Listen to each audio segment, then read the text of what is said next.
देखो अगला क्वेश्चन के लिए यहाँ पे सेम क्वेश्चन है, जैसे हम अभी अगला क्वेश्चन किए, जिस प्रकार से अभी हमने अगला क्वेश्चन किया सेम उसी तरह से नेक्स्ट क्वेश्चन हमें करना है। यहाँ पे दिखा है कि बट्टा में, यहाँ पे ज्यादा डिफरेंस नहीं है, यहाँ अगला क्वेश्चन में 3 और यहाँ 4 था, लेकिन अब क्या किया नीचे 5 लटका दिया, कुछ नहीं है। यहाँ पे निकालना था 6 परिमेय संख्या और यहाँ पे कितना निकालना है 5। काम बिल्कुल सेम होगा, थोड़ा सा समझ में हम लिख चुके हैं। चूंकि 5 परिमेय संख्या ज्ञात करनी है, कितना परिमेय संख्या निकालना है 5, तो 5 निकालना है। तभी हम तुम लोगों को बता दिए थे कि 5 में एक क्या करेंगे जोड़ेंगे कितना हो जाएगा 6। 5 में एक हम क्या करते हैं जोड़ते हैं हमारा क्या जाता है 6।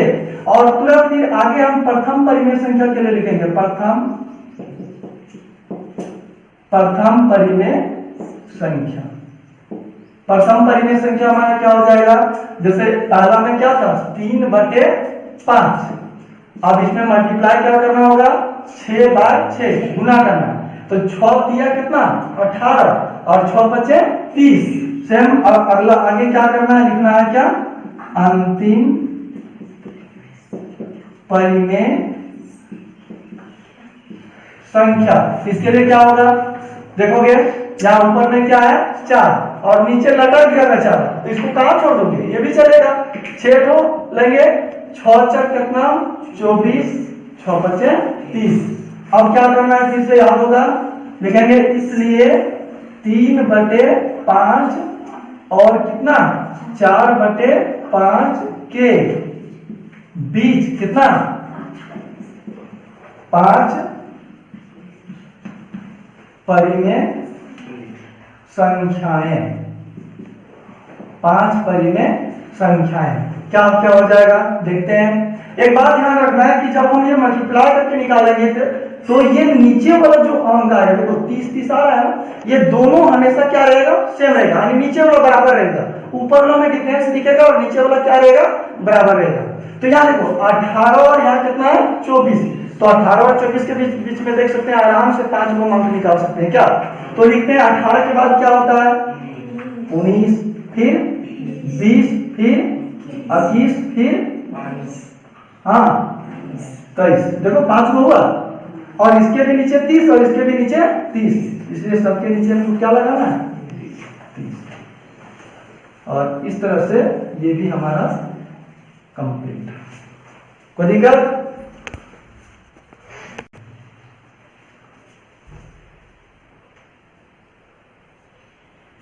चलिए अगला क्वेश्चन में जो हम लोग का दिया हुआ है उसमें लिखा है कि क्या नीचे दिए गए कथन सत्य है या फिर असत्य है। नीचे जो हमारा कथन दिया है मतलब कुछ लिख दिया है, ठीक है, कुछ क्वेश्चन में लिख दिया है, तुम्हें ये पढ़ के बताना है कि ये सही है या फिर गलत है। तो इसके लिए हमें बेसिक कॉन्सेप्ट जानना बहुत जरूरी है।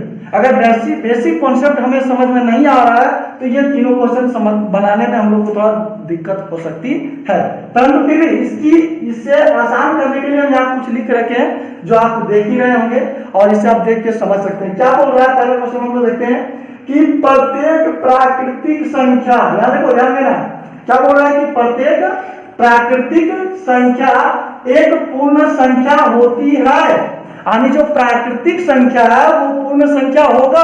यानी कि कहने का अर्थ हुआ कि श्रीरामडी जो है वो गिरिडीह में है या नहीं है, श्रीरामडी गिरिडीह में होगा या नहीं होगा, झारखंड हमारा जो है वो भारत में होगा या नहीं होगा, झारखंड तो भारत में है। तो वही बात यहाँ है कि प्राकृतिक संख्या जो है कौन है, ये प्राकृतिक संख्या क्या वो पूर्ण संख्या कहलाएगा। तो यहाँ देखो ये जो प्राकृतिक संख्या है वो किसके अंदर है, पूर्ण संख्या के अंदर है या नहीं।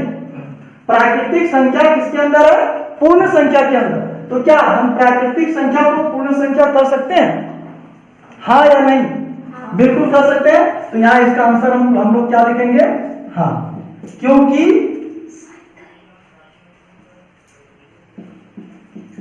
सत्य है, ऐसे ना, क्योंकि किताब में पूछा है कि सत्य है या असत्य है, हाँ भी लिखेंगे तो कोई गलती नहीं।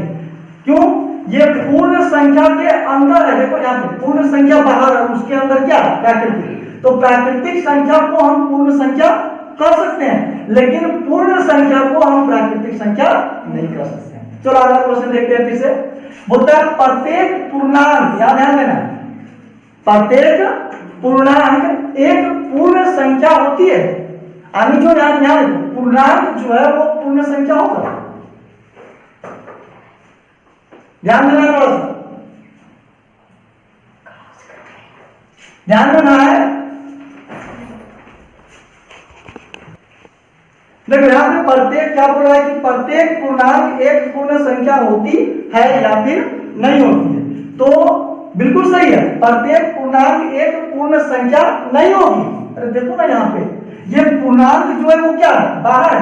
पूर्णांक का है बाहर और पूर्णांक के अंदर है कौन, पूर्ण।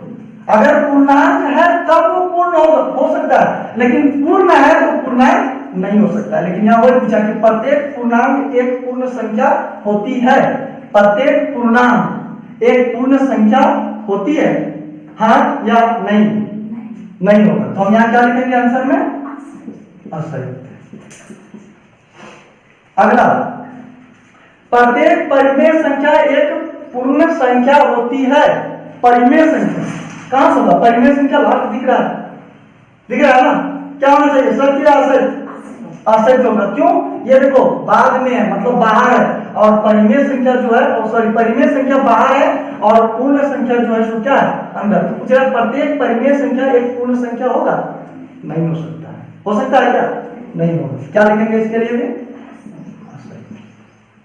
बस ये हमारा क्वेश्चन क्या हुआ, कंप्लीट हो गया।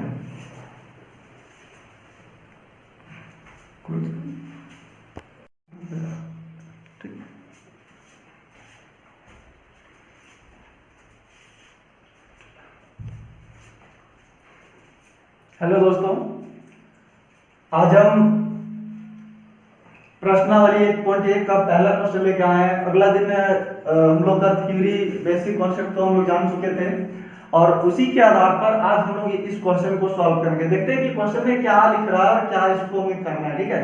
तो आप सभी ध्यान से देखेंगे कि क्वेश्चन क्या क्या है। बोल रहे कि क्या शून्य एक परिमेय संख्या है, ध्यान से देखो, क्या शून्य एक परिमेय संख्या है। फिर क्या होता है, क्या आप इसे p बटे q यानी कि बट्टा के रूप में लिख सकते हैं, जहां p और q पूर्णांक है, यानी p और q जो है वो पूर्ण रूप से पूर्णांक होना चाहिए, और q जो है वो जीरो हमारा नहीं होना चाहिए। यहां दिखा रहा है कि q not equal to zero. ये हमारा क्वेश्चन है। इसे देखते हैं कि क्या शून्य एक परिमेय संख्या है, शून्य जो है वो एक परिमेय संख्या है। फिर क्या इसे आप p बटे q के रूप में लिख सकते हैं, और क्या हम इसको बट्टा में लिख सकते हैं, बट्टा में। फिर बोलता है जहां p और q पूर्णांक है, p और q हमारा क्या है, पूर्णांक। ध्यान देना, ये हमारा दोनों क्या होना चाहिए, पूर्णांक। फिर बोलता है कि और q not equal to zero, q zero के बराबर नहीं होना चाहिए। तो याद करो थोड़ा सा कि जब हम लोग परिमेय पढ़ रहे थे, परिमेय का परिभाषा पढ़े थे परिमेय संख्या का, तो वहां पे हम लोग देखे थे, क्या देखे थे कि परिमेय संख्याएं में क्या हम लोग देखे थे, याद करेगा थोड़ा सा, कि संख्या रेखा यहाँ पे 0 1 2 ऐसे करके अनंत तक जा रहा था, इधर -1 -2, और ये जितना भी है संख्या रेखा में सभी के सभी हमारा क्या कहलाता है, परिमेय संख्या। सभी के सभी क्या कहलाते हैं, परिमेय संख्या। इसके अनुसार हम लिख सकते हैं अब यहाँ पे आंसर में कि हाँ, क्या लिख सकते हैं, हाँ जीरो जो है वह एक परिमेय संख्या है। अब बात आती है, देखो यहां से यहां तक क्वेश्चन का आंसर में मिल गया, लेकिन इसके बाद क्या होगा, क्या इसे आप p बटे q के रूप में लिख सकते हैं, बिल्कुल लिख सकते हैं, क्योंकि किसी भी परिमेय संख्या को हम बट्टा के रूप में निरूपित कर सकते हैं। जैसे जीरो है, मान लो मेरे पास कुछ भी नहीं है, जीरो, हमारे पास कुछ भी नहीं है, अब बोलेगा बांट दो, तो चलो किसी एक को दे दिए, कुछ देना ही नहीं है। फिर बोलो जीरो है, तो जीरो को दो भाग में बांट दो, बटेगा ही नहीं, लेकिन बट्टा में तो लिख सकते हैं ना। ऊपर भी पूर्ण रूप से संख्या, देखो यहाँ एक बात इससे ध्यान देना है, बोला नीचे जीरो नहीं होना चाहिए। जैसे यहाँ देखो हमारा जो होता है परिमेय वो कैसे होता है, p बटे q के रूप में। परिमेय किस रूप में होता है, P बटे Q के रूप में। तो यहाँ पे बोल रहा है कि ये जो नीचे होगा ना, नीचे वाला वो जीरो हमारा होना नहीं चाहिए, ऊपर से हमें कोई मतलब नहीं है। अरे तो ऊपर जीरो लिखो ना, ऊपर हम जीरो लिखते हैं, जैसे यहाँ देखो 0/1, 0/2, 0/3, कुछ भी लिख सकते हैं। क्या क्लियर है? एक बार फिर से देखते हैं हम, क्या 0 एक परिमेय संख्या है? तो हम लिखेंगे हाँ, क्योंकि देखो ये जो है हम परिमेय संख्या इस जगह से उठाए थे, इस जगह से, और इस जगह पे देख रहे हैं कि जीरो भी हमारा क्या परिमेय संख्या है। पुनः अब बोलता है कि बट्टा में लिखना है, बट्टा में लिखना है, और बट्टा में लिखना है इसके मतलब क्या, ऊपर जो है उसको कुछ भी लिख सकते हैं, लेकिन नीचे जो हो वो हमारा जीरो नहीं हो, तो वो तो दिख रहा है साफ, वो तो समझ में आएगा। तो इस तरह से हम लोग का पहला क्वेश्चन बन चुका है। अब हम अगला क्वेश्चन के लिए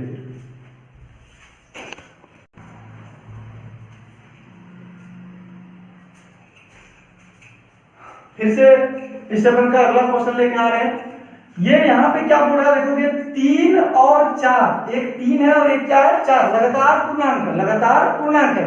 इसमें हम लोग को क्या बोल रहा है कि ये दोनों पूर्णांक के बीच में 6 दो, कितना 6 को हमें परिमेय संख्या को लिखनी है। और हम लोग जानते हैं, जैसे देखो हम लोग फिर से हम चर्चा करेंगे संख्या रेखा पे कि ये जो है हमारा यहाँ पे क्या होता है, जीरो होता है, यहाँ 1 2 3 4, 1 2 3 4। और हम बता चुके थे उस अगला क्लास में, बेसिक कॉन्सेप्ट में बताए थे कि 3 और 4 के बीच में काफी संख्याएं छुपी हुई है। यहाँ पे भी हम जान रहे थे कि 3 भी हमारा परिमेय है और 4 भी हमारा क्या है परिमेय। क्यों? 3/1 लिख दो, 4/1 लिख दो, बटा में आ जाते परिमेय संख्या होगा। और यहाँ पे बोल रहा है कि 6 को परिमेय संख्या लिखना है, तो यहाँ पे घबराने की जरूरत नहीं कि ये तो बट्टा में नहीं है, ये भी बट्टा में नहीं है, तो परिमेय कैसे होगा। पहले ये बात हम लोग जान चुके हैं कि बट्टा में कुछ ना हो तो एक होता है। और फिर क्या बोला कि परिमेय संख्या लिखो, क्या लिखना है परिमेय। तो यहाँ दुविधा उत्पन्न होती है कि परिमेय कैसे लिखे, बट्टा में लिखना है और यहाँ बट्टा में है, ये नहीं है। तो यहाँ पे हमें ये विशेष ध्यान रखना होगा कि बट्टा में अगर कुछ भी ना होता है, कुछ भी नहीं होता है, फिर भी एक होता है। ठीक है, शर्ट भले पहनेगा ना पहने, लेकिन पैंट पहनाना जरूरी है। ठीक है, अब देखो यहाँ पे कैसे, अगर हम 3 और 4, एक दूसरे के पास 3 टका 4 टका का बात कर रहा है, क्या 3.5 टका नहीं हो सकता है? क्या बोलो तो 3.5 टका हो सकता है कि नहीं? 3.25 टका हो सकता है कि नहीं? बोलो, नहीं हो सकता है। 3 टका 75 पैसा नहीं हो सकता है? क्या हो सकता है ना? यानी कि इसके बीच में एक नहीं बल्कि अनेक संख्या, और जितनी भी संख्याएं सबका सब क्या है परिमेय संख्या। लेकिन हम लोग यहाँ पे हम लोग को क्या करना, मैथ में सॉल्व करके दिखाना है, ऐसे नहीं लिख देना। ऐसे लिख देंगे तो वो सही है, लेकिन हम लोग को जो पढ़ रहे तरीका, वो तरीका हम लोग का सही नहीं होगा, इसलिए सॉल्व करेंगे। तो सॉल्व करने का क्या तरीका है, चलो देखते हैं। सॉल्व करने के लिए सबसे पहले क्या लिखेंगे, लिखेंगे चूंकि, सॉल्यूशन के लिए लिखेंगे चूंकि 3 और किसके 4 के बीच कितना 6 परिमेय संख्या, 6 परिमेय संख्या क्या करनी है, हमें ज्ञात करनी है, ज्ञात करनी है। कितने परिमेय संख्या ज्ञात करनी है? 6 परिमेय संख्या ज्ञात करनी है। इसलिए 6 + 1 बराबर कितना 7, यानी 1 बढ़ा देना है। 6 को परिमेय संख्या लिखना था, उसमें हमको क्या करना है, 1 बढ़ा देना है। अब ये जो 1 बढ़ाया ये 7 हो गया। अब 7 के तक क्या करना है, आगे क्या करेंगे, लिखेंगे 3/3 है, 3 के नीचे कुछ नहीं थे, 1 लगा सकते हैं कि नहीं, अपने मन से लगा सकते हैं। इसके लिए हम लिखेंगे प्रथम परिमेय संख्या बराबर हो जाएगा 3, और नीचे कुछ नहीं तो 1, और इसमें हम मल्टीप्लाई करेंगे क्या, 7 ऊपर भी और 7 नीचे भी। देखो यहाँ पे तुम लोग इसके बारे में बता चुके हैं कि अगर ऊपर गुना करते हैं तो नीचे भी। क्यों? अगर पुनः इसको काट देंगे तो ये अपने आप में समाप्त हो जाएगा, ये हमारा 3 का 3 ही बचेगा। अरे इसको हम बदल नहीं सकते हैं, रहेगा वही रूप में, यानी तीन का हमें समतुल्य निकालना है, तीन का हमें क्या करना है, समतुल्य। और हमें निकालना कितना परिमेय संख्या था, 6 को, इसलिए हमने गुना कितना से कर दिया, 7 से। अब देखो जैसे ही मल्टीप्लाई हम करते हैं तो कितना आएगा, 7 या 21 और नीचे कितना हो गया, 7। ये हमारा प्रथम परिमेय संख्या हो गया, ठीक है। और अगला जो आएगा वो अगला आ जाएगा हमारा